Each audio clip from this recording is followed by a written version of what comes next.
मंचासीन अपने माननीय राष्ट्रीय अध्यक्ष जी का, अपने माननीय पूज्य मुख्यमंत्री जी का, अपने माननीय प्रदेश अध्यक्ष जी का स्वागत करने के लिए मैं इस खेल महाकुंभ के आयोजक भारतीय जनता पार्टी के पूर्व राष्ट्रीय मंत्री माननीय सांसद श्री हरीश द्विवेदी जी से आग्रह करूंगा कि अपने माननीय राष्ट्रीय अध्यक्ष जी को पुष्पगुच्छ भेंट करके, स्मृति चिन्ह भेंट करके उनका स्वागत अभिनंदन करें।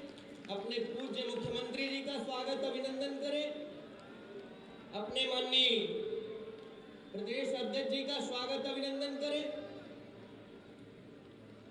इसी क्रम में मैं चाहूंगा अपने माननीय क्षेत्रीय अध्यक्ष जी से, अपने माननीय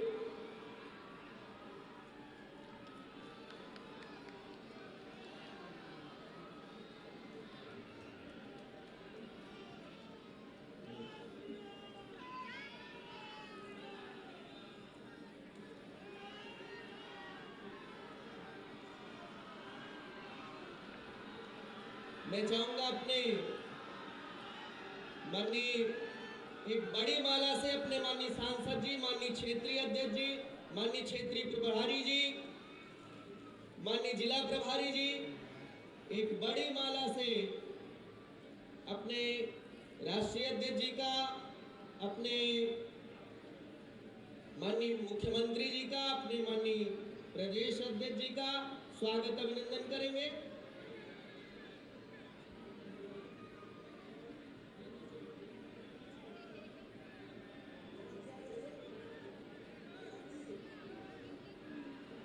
आदरणीय श्री दयाराम चौधरी जी, अजय सिंह जी, सभी सम्मानित मंचासीन,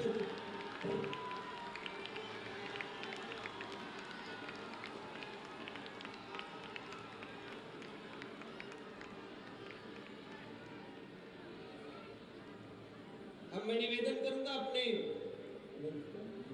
प्रभारी मंत्री जी से कि माननीय स्मृति चिन्ह भेंट करेंगे। और अब मैं विनम्रता पूर्वक निवेदन करूंगा सभी मंचासीन अतिथियों से क्षमा चाहते हुए, बहुत लंबी स्वागत की कड़ी है, लेकिन मैं अपने माननीय सांसद जी को आमंत्रित करूंगा कि आप आए, अपने माननीय राष्ट्रीय अध्यक्ष जी का, माननीय पूज्य मुख्यमंत्री जी का, माननीय प्रदेश अध्यक्ष जी का, सभी मंचासीन अतिथियों का स्वागत अभिनंदन करें। माननीय सांसद, बोले भारत माता की, भारत माता की, बस्ती की माटी बस्ती का दम, बस्ती की माटी बस्ती का दम, बस्ती की माटी बस्ती का दम।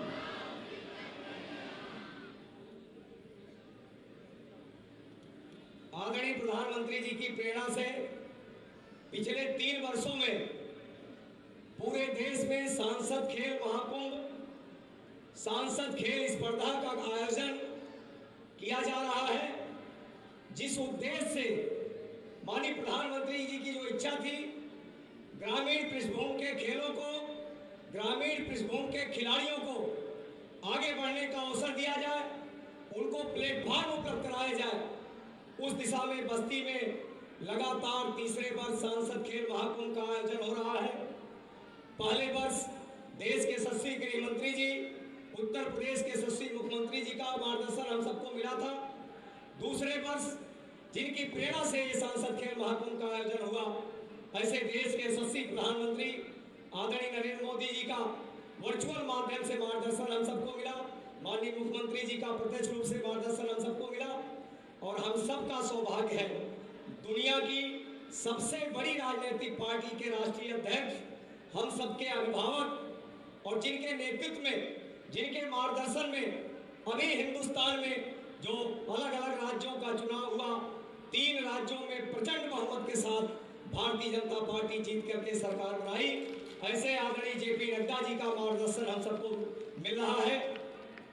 मैं इस अवसर पर आप सबकी तरफ से, बस्ती जनपद वासियों की तरफ से आदरणीय राष्ट्रीय अध्यक्ष जी का हार्दिक स्वागत अभिनंदन करता हूं।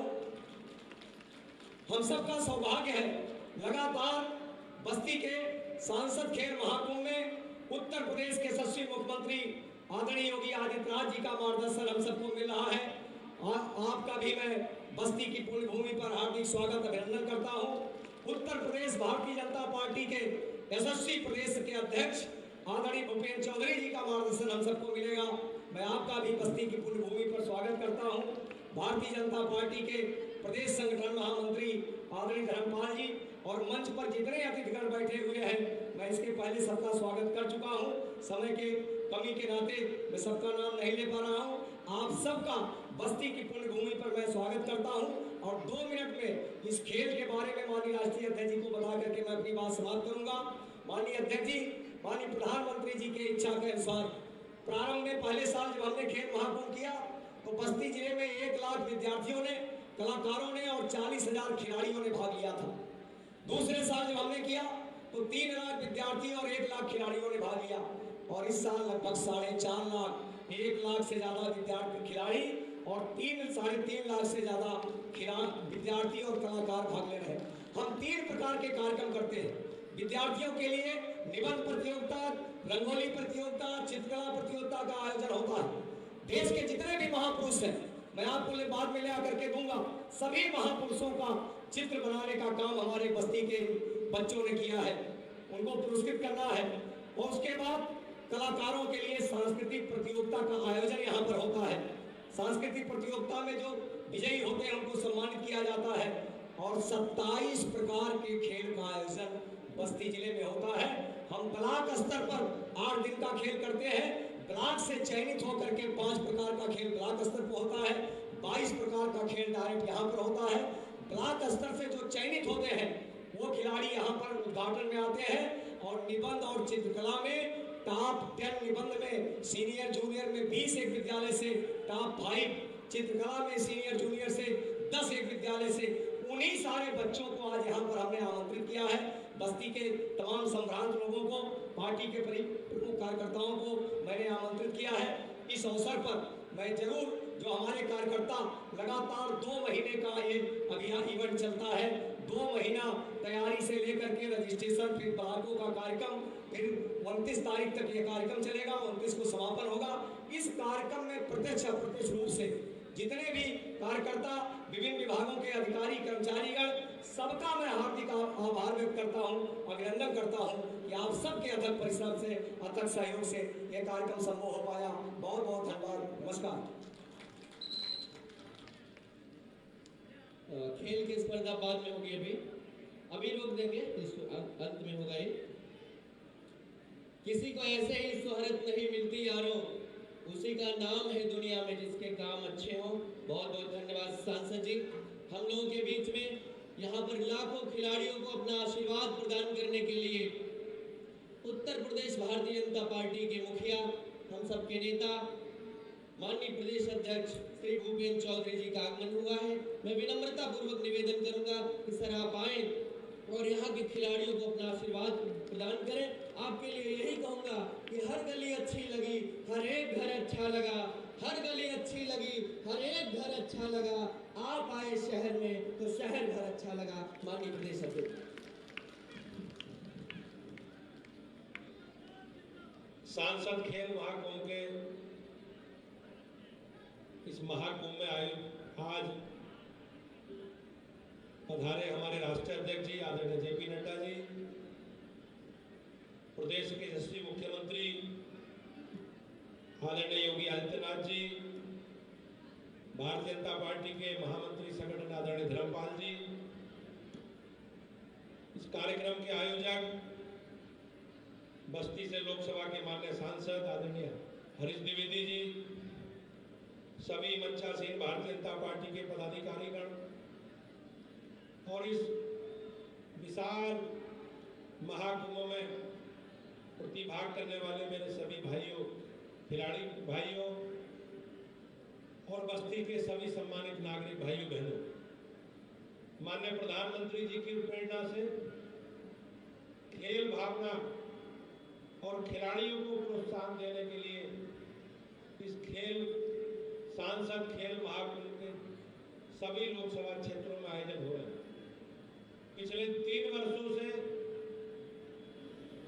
लाखों की संख्या में अलग अलग लोकसभा क्षेत्रों में हमारे खिलाड़ियों ने, भाइयों बहनों ने अपना बेहतर प्रदर्शन किया और निश्चित रूप से खेल के प्रति हमारी सरकार का, हमारे माननीय प्रधानमंत्री जी का, हमारे मुख्यमंत्री जी का जो और हमारी पार्टी का खेलों को जिस प्रकार से बढ़ावा देने के लिए भारतीय जनता पार्टी का और सरकार की अलग अलग योजनाओं के माध्यम से हम खेलों भावना को बढ़ावा देने के साथ साथ दुनिया में हमारे उत्तर प्रदेश के खिलाड़ी जिस प्रकार से भारत का मान सम्मान बढ़ा रहे हैं, उत्तर प्रदेश का मान सम्मान बढ़ा रहे हैं, उसके लिए जो माननीय प्रधानमंत्री जी की प्रेरणा है, उस प्रेरणा के आधार पर पूरे देश भर में, पूरे प्रदेश भर में इस प्रकार के कुंभ आयोजित किए गए।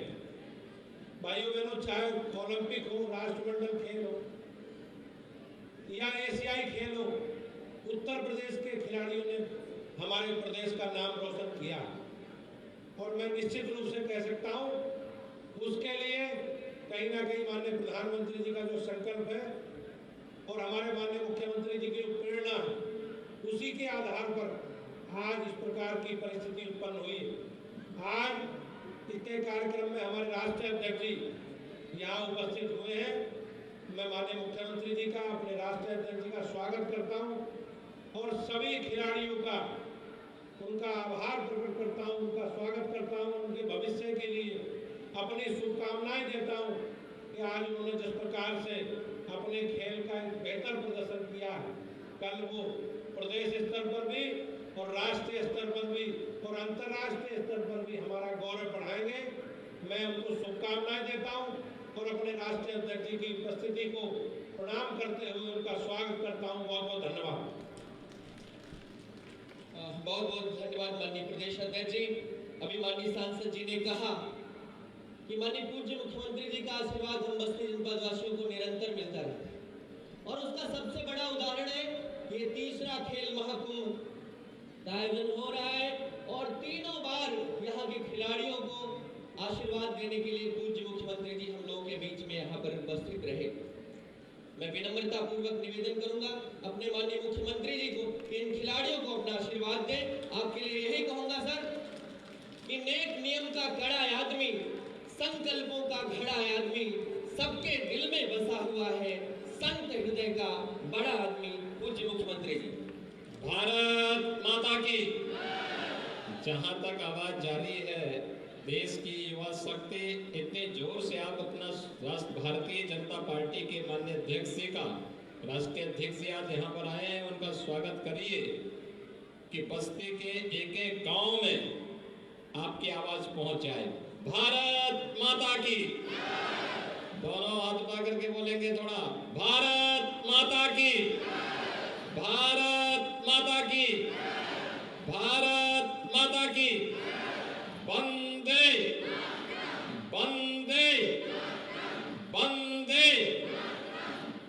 भारतीय जनता पार्टी के राष्ट्रीय अध्यक्ष आदरणीय श्री जगत प्रकाश नड्डा जी, उत्तर प्रदेश के कर्मठ अध्यक्ष माननीय चौधरी भूपेंद्र सिंह जी, संगठन महामंत्री श्री धर्मपाल जी, प्रदेश सरकार में मेरे सहयोगी मंत्रीगण, प्रभारी मंत्री राकेश सचान जी, प्रदेश सरकार के परिवहन मंत्री श्री दयाशंकर सिंह जी, खेल और युवा कल्याण विभाग के मंत्री गिरीश चंद्र यादव जी, इस कार्यक्रम के संयोजक और बस्ती के लोकप्रिय सांसद श्री हरीश द्विवेदी जी, क्षेत्रीय अध्यक्ष श्री सहजानंद राय जी, क्षेत्रीय प्रभारी श्री गोविंद नारायण शुक्ल जी, प्रदेश महामंत्री सुभाष यदुवंशी, जिला प्रभारी समीर सिंह जी, जिला अध्यक्ष विवेकानंद मिश्र जी, जिला पंचायत अध्यक्ष श्री संजय चौधरी जी, माननीय विधायक श्री अजय सिंह जी, पूर्व विधायक दयाराम चौधरी जी, रवि सोनकर जी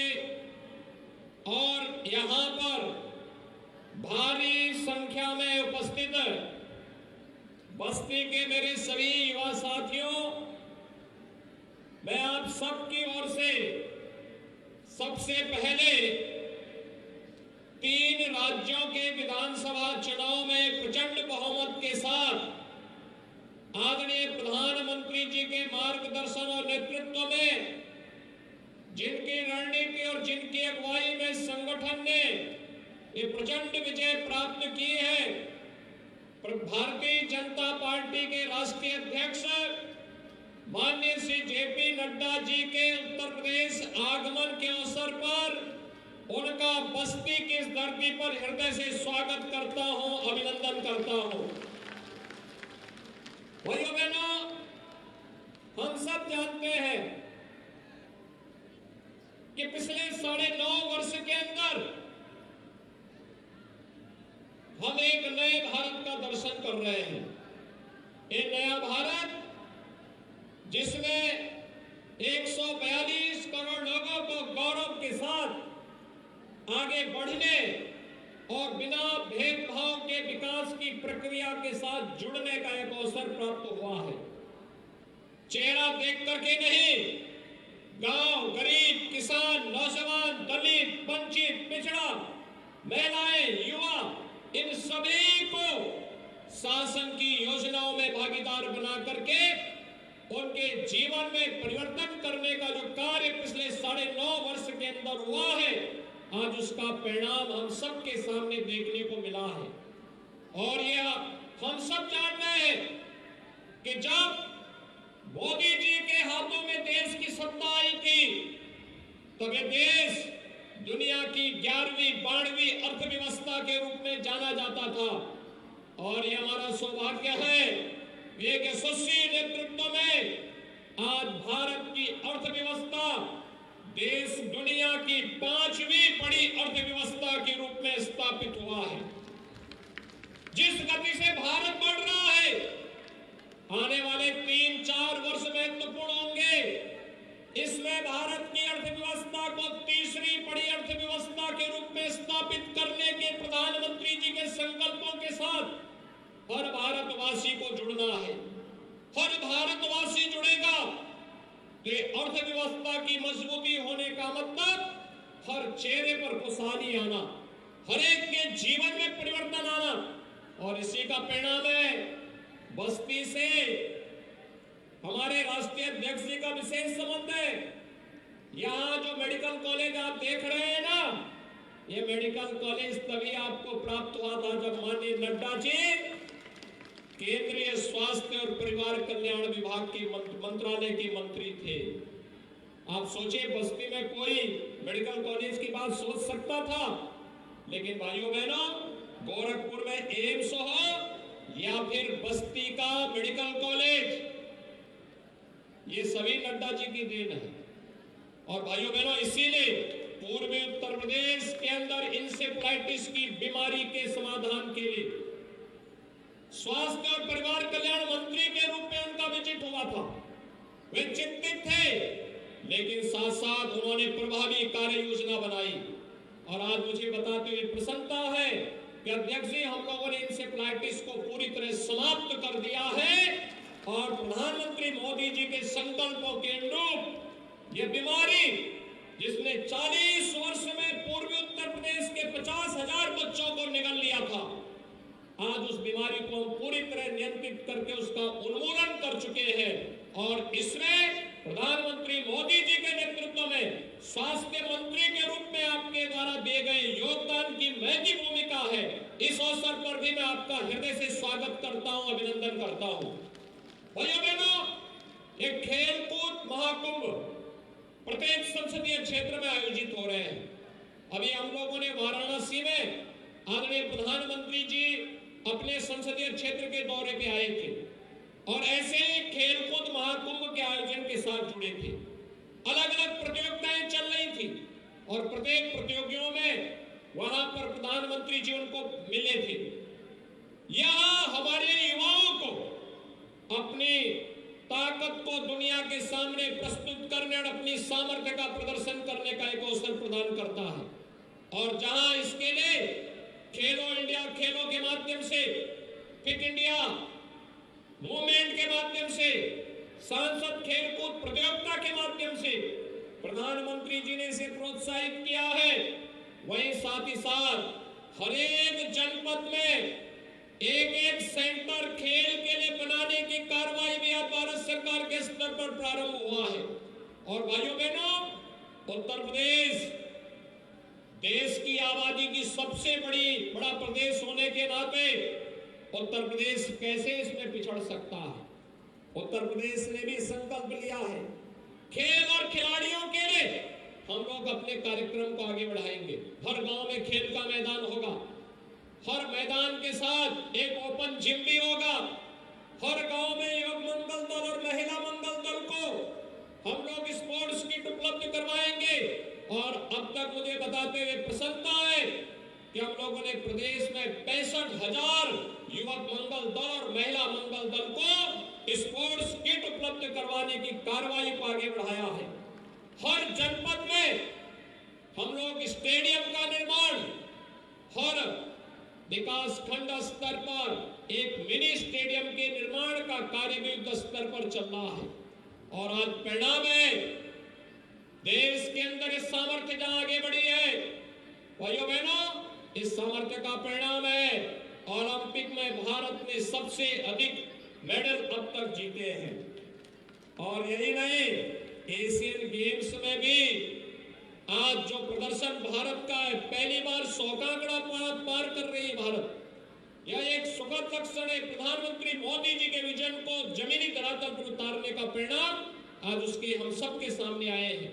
इसके लिए अनेक प्रोत्साहन उत्तर प्रदेश सरकार ने अब तक 500 खिलाड़ियों को सरकारी नौकरी दी है, जिनमें डिप्टी एसपी का पद भी दिया गया है, नायब तहसीलदार का भी पद दिया गया है। और साथ साथ पुलिस में भर्ती की अलग अलग श्रेणी में भी भर्ती की प्रक्रिया को उसको आगे बढ़ाया गया है। और भाइयों बहनों, मैं आज फिर आपको कह रहा हूं, 500 नए पद हमारे निकल रहे हैं खिलाड़ियों के लिए। खेल कोटे के अंतर्गत 2% आरक्षण की व्यवस्था हम लोगों ने कर दी है इसमें खिलाड़ियों के लिए, चाहे वह ओलंपिक हो, एशियन गेम्स हो, कॉमनवेल्थ हो, विश्व चैंपियनशिप हो, नेशनल गेम्स हो। जो खिलाड़ी मेडल प्राप्त करेगा उसको सरकार सरकारी नौकरी देने की व्यवस्था भी करेगी और आजीवन उसके भरण पोषण के लिए सपोर्ट भी करेगी। और इसी उद्देश्य से सांसद खेलकूद प्रतियोगिता के इस कार्यक्रम में एक बार फिर से हम लोग यहाँ पर आए हैं। आप सबकी उपस्थिति हम सबको प्रोत्साहित करती है, आगे बढ़ने के लिए एक नया ताकत देती है। और इसी ताकत के साथ आज हम सब बस्ती जनपद में एक बार फिर से यहाँ पर आए हैं। मुझे बताते हुए प्रसन्नता है, बस्ती आज तेजी के साथ आगे बढ़ रही है। मुंडेरवा के भी हम लोग आ रहे थे, मुंडेरवा चीनी मिल को देख रहे थे, कितने अच्छे ढंग से चीनी मिल चल रही है। किसान खुशहाल हो, नौजवान को रोजगार प्राप्त हो, महिलाओं की सुरक्षा की पुख्ता व्यवस्था हो और खिलाड़ियों के प्रोत्साहन के लिए इसी प्रकार के आयोजन हो, तो देश को दुनिया की सबसे बड़ी ताकत बनने के प्रधानमंत्री मोदी जी के विजन को कोई ताकत रोक नहीं सकती है। और इसी संकल्प के साथ आज हम सब बस्ती में आगमन हुए हैं। मैं यहाँ के सांसद श्री हरीश द्विवेदी जी को, यहाँ के विधायक श्री अजय सिंह जी को, जिला पंचायत अध्यक्ष श्री संजय चौधरी जी को और पूरी टीम को जो इस खेल महाकुंभ के साथ जुड़े हुए हैं, उनको, जिला प्रशासन को हृदय से धन्यवाद देता हूं और विश्वास व्यक्त करता हूं। जिन खिलाड़ियों ने पदक जीते उनको बधाई, और जिन्होंने प्रयास किया है और अच्छा प्रयास करेंगे तो अगली बार की सांसद खेलकूद प्रतियोगिता के साथ साथ अब प्रदेश में भी अलग अलग खेल के लीग प्रतियोगिताएं प्रारंभ हो रही है। ग्रामीण खेलकूद प्रतियोगिता, ग्रामीण लीग प्रतियोगिता खेलकूद के ये प्रदेश के अंदर प्रारंभ हुए हैं। इनमें आपको भागीदार बनने का अवसर प्राप्त होगा। आप सबके प्रति मेरी शुभकामनाएं। धन्यवाद। जय हिंद। बहुत बहुत आभार पूज्य मुख्यमंत्री जी।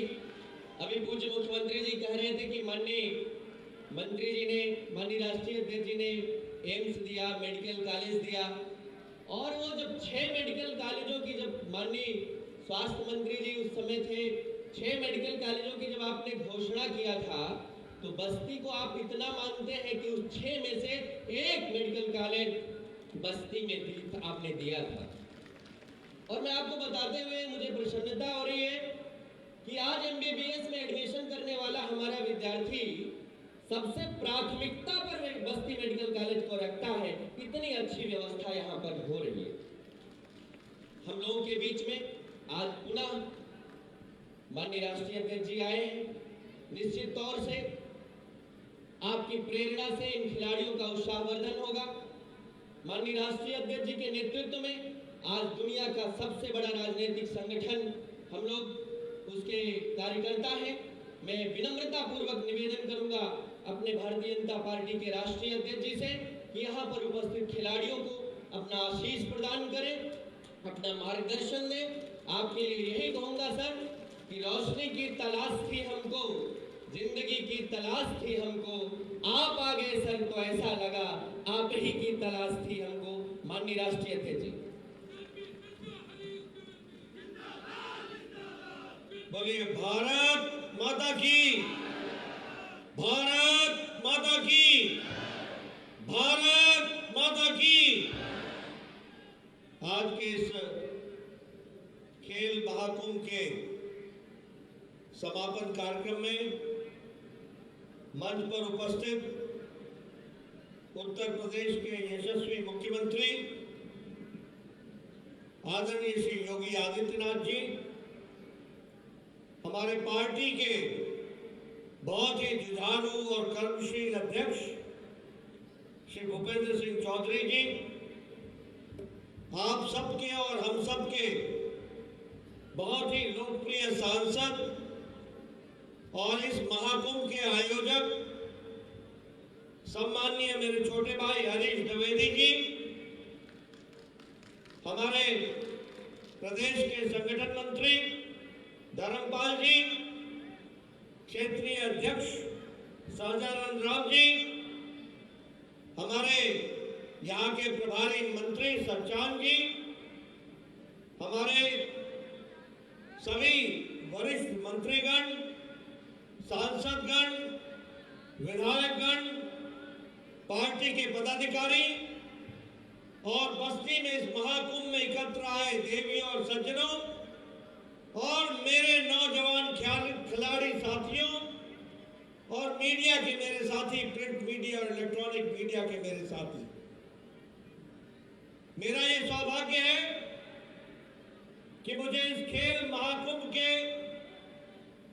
समापन कार्यक्रम में योगी आदित्यनाथ जी के साथ इस कार्यक्रम में शामिल होने का सौभाग्य प्राप्त हुआ है। अभी अभी योगी जी कह रहे थे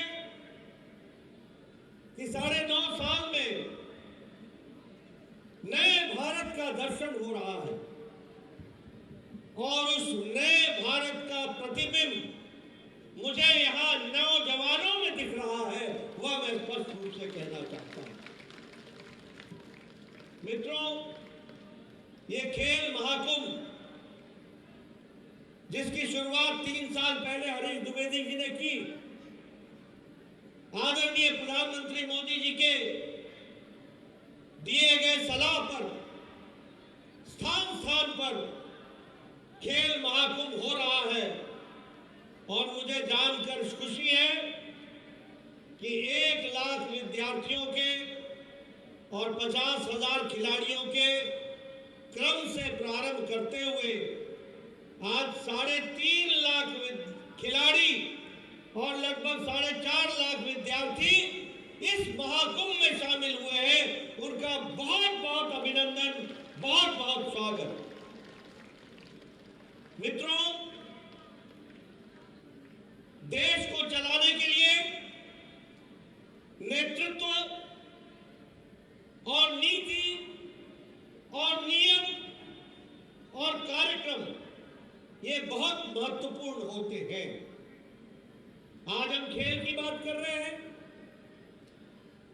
मैं यहां के नौजवानों से पूछना चाहता हूं, क्या कारण था कि 70 साल में एशियन गेम्स में कभी भी पहले इतने मेडल नहीं आए जो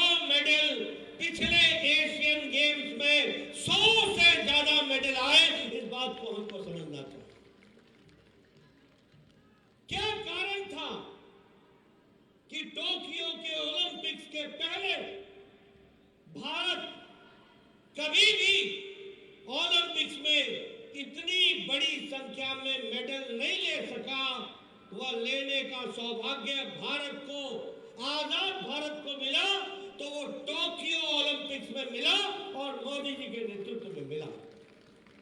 इसका कारण है कि मोदी जी ने भारत को इंडिया के दायरे से निकालकर भारत के दायरे में पहुंचा दिया है। इस बात को समझना चाहिए। जब मैं इंडिया कहता हूं तो खिलाड़ी कहां से आते थे? खिलाड़ी मुंबई से आते थे, खिलाड़ी बंगलौर से आते थे, खिलाड़ी दिल्ली से आते थे, खिलाड़ी बड़े बड़े शहरों से, क्लबों के माध्यम से जिन लोगों ने अपने आप को विकसित किया था वो खिलाड़ी आते थे। लेकिन प्रधानमंत्री मोदी जी के आने के बाद आज खेल जगत में खिलाड़ी अब सिर्फ बड़े शहरों से नहीं आते, गांव गरीब कस्बे से निकलने वाला एक नौजवान खिलाड़ी बनता है और ओलंपिक्स में पहुंचता है। यह परिस्थिति आकर के खड़ी हुई। यह है नीति का परिवर्तन, यह है नेतृत्व की क्षमता और यह है नियत का प्रदर्शन और यह है कार्यक्रमों का विश्लेषण जिसके कारण से यह कार्य होता है। आपको जानकर खुशी होगी, खेल में 2014 में सिर्फ 1219 करोड़ रुपए का बजट था। आज खेल में 3,397 करोड़ रुपए का बजट है। 2014 से पहले कोई ओलंपिक पोडियम स्कीम नहीं थी। अब टारगेट ओलंपिक पोडियम स्कीम बनी है, यानी लक्ष्य रख करके ओलंपिक में हम gold medal, silver medal, bronze medal जीतेंगे। ये टारगेट लेकर के एक कार्यक्रम बना और उस कार्यक्रम को आगे बढ़ाने का काम किया गया। और उसमें आपको मालूम है कि आज हमारे खिलाड़ियों की, यहां खड़े हुए हमारे जो नौजवान हैं, आज भारत की नीति के कारण अब इनकी फॉरेन ट्रेनिंग की व्यवस्था की गई है। विदेश में भी जाकर के इनकी ट्रेनिंग हो, इसकी व्यवस्था की गई है। इसके साथ साथ जो दुनिया के वर्ल्ड स्टैंडर्ड के खेलों के उपकरण हैं, वह भारत आज खिलाड़ियों को मुहैया करा रहा है। इसके साथ साथ प्रति महीने खिलाड़ियों को स्टाइपेंड के रूप में भारत सरकार 50,000 रुपए प्रति महीना दे रही है जो ओलंपिक की तैयारी कर रहे हैं। और आपको जान करके खुशी होगी कि हमारे talented 8,000 sports person, 8,000 sports person का चयन किया गया है जिनको हम ओलंपिक के लिए तैयार कर रहे हैं, जिसमें 5,000 नौजवान भाई हैं और 3,000 हमारी बहनें हैं, बच्चियां हैं, जिन 8,000 को भारत सरकार ओलंपिक के लिए ट्रेनिंग दे रही है। और इसके लिए 34 स्पोर्ट्स के डिसिप्लिन, उनकी ट्रेनिंग के लिए कोच और डिसिप्लिन सेंटर्स बने हैं। आपको पता चला होगा, आपके लिए खेलो इंडिया कार्यक्रम 2016 में शुरू हुआ। आपको जानकर खुशी होगी कि इस खेलो इंडिया के लिए 1,000 करोड़ रुपए का बजट रखा गया है और 2,500 खिलाड़ी खेलो इंडिया में सिलेक्ट हुए हैं और उनके लिए 820 हम लोगों ने स्पोर्ट्स सेंटर ऑपरेशनल किए हैं और उत्तर प्रदेश में भी 80 स्पोर्ट्स सेंटर ऑपरेशनल किए गए। जो 80 स्पोर्ट्स सेंटर है वह खिलाड़ियों को प्रोत्साहन देने का काम कर रहे हैं। मैं यहाँ योगी आदित्यनाथ जी को बधाई देना चाहूंगा। हमारे खेल मंत्री हैं बैठे हुए, मैं उनको बधाई देना चाहूंगा कि आप लोगों ने तय किया है कि हर पंचायत स्तर पर, गांव स्तर पर खेल का मैदान होगा और ओपन जिम होगा। और अब इंडिया का बच्चा नहीं जाएगा, भारत का बच्चा जाएगा, भारत के गांव का बच्चा जाएगा। ये व्यवस्था की गई है ताकि हम अच्छी से अच्छी कंपटीशन में अपना योगदान कर सकें। मित्रों, जैसा मैंने बताया कि चाहे टोक्यो ओलंपिक्स हो, चाहे एशियन गेम्स हो, सबसे ज्यादा मेडल पहली बार भारत लेकर के आया है। ये मोदी जी के नेतृत्व, उनकी नीति, उनका नियम और उनके कार्यक्रम के कारण मिल सका है, जिसको योगी आदित्यनाथ जी ने उत्तर प्रदेश की धरती पर पूरी ताकत से उसको लागू करने का काम किया है। इसको भी हमको ध्यान में रखना चाहिए। मित्रों, भारत आज सभी मामलों में नंबर 1 पर चल रहा है। चाहे स्किल इंडिया की बात हो, चाहे नेशनल एजुकेशन पॉलिसी हो, चाहे नेशनल हेल्थ पॉलिसी हो, कोई भी स्कीम आप उठा करके देखिएगा, वो भारत को मजबूती प्रदान करने वाला है। और इसलिए हम कह सकते हैं कि गांव, गरीब, वंचित, पीड़ित, शोषित, हमारा आदिवासी भाई, हमारा अनुसूचित भाई, हमारी महिलाएं, हमारे युवा, हमारे किसान, इनको किसी ने भी ताकत देने का काम किया है तो वो भारत के यशस्वी प्रधानमंत्री नरेंद्र मोदी जी ने किया है। इसको हमको ध्यान में रखना है और इसलिए आज भारत मजबूत होकर के आगे बढ़ रहा है। अभी योगी जी ने चर्चा की, भारत 11वें नंबर की अर्थव्यवस्था से छलांग लगा करके जिस देश ने हमको 500 साल 200 साल राज किया, ग्रेट ब्रिटेन, ब्रिटानिया, इंग्लैंड, उसको पछाड़ करके अब भारत 5वीं नंबर की अर्थव्यवस्था बन गया।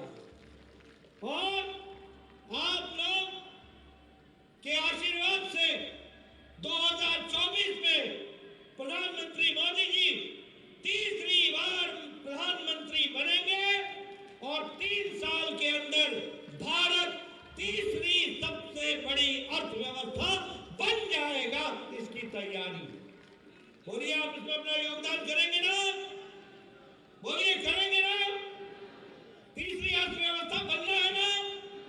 प्रधानमंत्री मोदी जी को तीसरी बार प्रधानमंत्री बनाना है ना? मित्रों, यह देश को आगे बढ़ाने का तरीका, देश को मजबूत बनाने का तरीका, राष्ट्रीय सुरक्षा का विषय, सबको साथ लेकर के चलने का विषय। कल मेरे से रात को एक पत्रकार ने पूछा कि अमीर अमीर हो रहा है, गरीब गरीब हो रहा है। मैंने पत्रकार को कहा कि रात के 11:30 बज गए हैं, कोई गड़बड़ तो नहीं हुई है आपके सोच में? कौन कहता है कि गरीब गरीब हो रहा है और अमीर अमीर हो रहा है?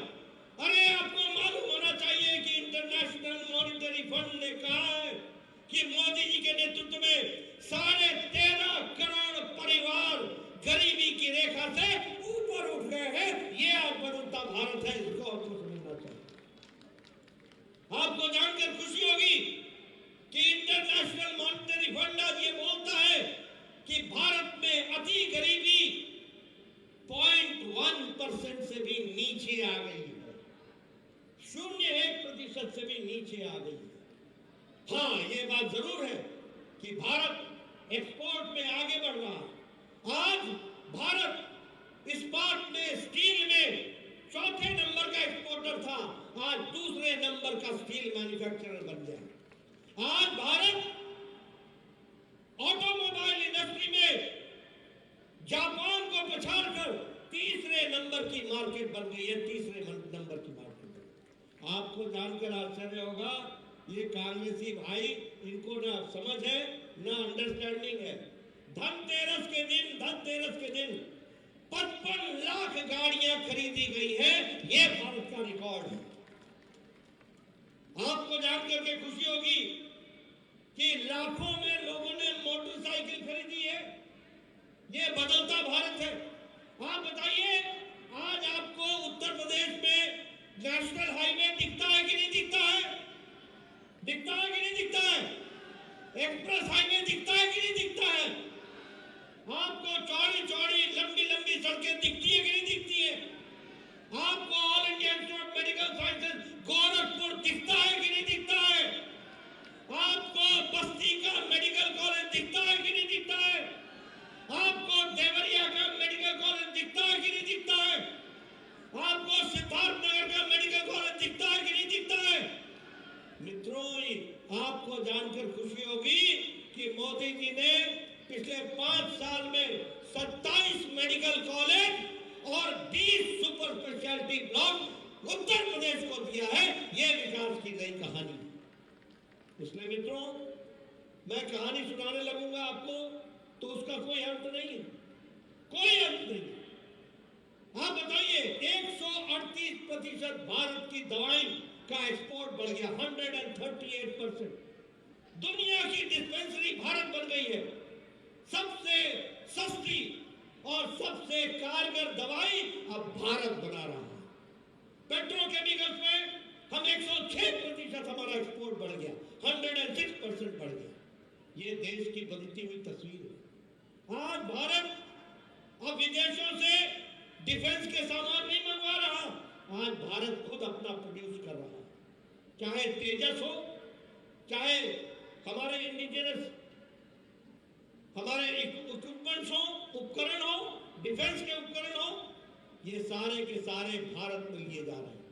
मैं यहाँ पुलिस भाई बड़ी संख्या में भी उपस्थित हैं, उनको बताना चाहूंगा कि 2014 में यहां आपके पास बुलेट प्रूफ जैकेट भी नहीं था। बुलेट प्रूफ जैकेट, ये भारत की तस्वीर थी। और 3 साल के अंदर मोदी जी ने यहां पर 5 लाख से ज्यादा बुलेट प्रूफ जैकेट दिए और आज भारत बुलेट प्रूफ जैकेट दुनिया को एक्सपोर्ट कर रहा है, दुनिया को दे रहा है। ये भारत खड़ा है। ऐसे में कितने उदाहरण दे सकता हूं। सुरक्षा के मामले में आप बताओ, हवाई जहाज का बेड़ा ही नहीं था। हम सुनते थे मिग क्रैश कर गया, मिग क्रैश कर गया, मिग क्रैश कर गया। अरे भाई, 1962 का खरीदा हुआ एरोप्लेन कब तक साथ देता तुम्हारा?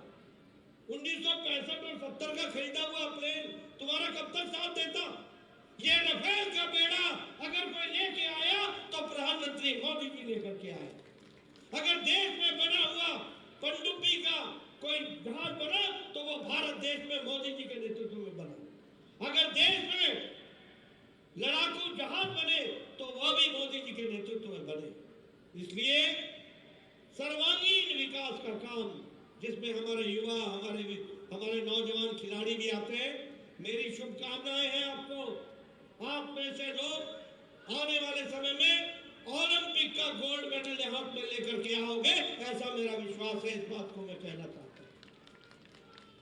मित्रों, जब मैं अच्छी बातें आपसे कर रहा हूं तो एक दुख भरी बात भी आपसे मैं शेयर करना चाहता हूं। कल आप लोगों ने संसद में देखा होगा, आप संसद में नेताओं को भेजते हो कि वो वाद विवाद करें, लेकिन संसद में जिन लोगों को आपने भेजा है वो वाद विवाद के बदले जोकर का काम पकड़ लिया। उन्होंने जोकर वाला काम पकड़ लिया, नकल करने का काम पकड़ लिया। आपने देखा होगा कि एक सांसद भारत के उपराष्ट्रपति जो संवैधानिक जगह पर बैठे हैं, संसद के प्रांगण में उनकी नकल की जा रही है। और ये कांग्रेस का नेता राहुल गांधी उसके वीडियो बना रहा है। ये भी आज हमको देखना था। इंडियन नेशनल कांग्रेस, जिसके बारे में कहते हैं कि 100 साल से ज्यादा का इतिहास है, उसका नेता एक नकलची की उसकी वीडियो बनाए। और वो उपराष्ट्रपति कौन है? भारत के संवैधानिक पोस्ट पर बैठे हुए हमारे धनखड़ जी, वो किसान पुत्र है, वो पिछड़ों के नेता है, वो पिछड़ों के प्रतिनिधि के रूप में है, वो जाट पुत्र है। अब राहुल गांधी को ऐसे समय पर ओबीसी की याद नहीं आती। वैसे ओबीसी का राग लाते हैं, ओबीसी, पिछड़ा पिछड़ा पिछड़ा। एक संवैधानिक जगह पर बैठा हुआ व्यक्ति, किसान पुत्र, जाट पुत्र, ओबीसी को रिप्रेजेंट करने वाला पुत्र, आज उसकी तौहीन की जाती है, आज उसका मजाक किया जाता है। बोलिए, भारत सहेगा ऐसे लोगों को? बोलिए, सहेगा ऐसे लोगों को? ऐसे लोगों को राजनीति में कोई जगह होनी चाहिए क्या? होनी चाहिए क्या?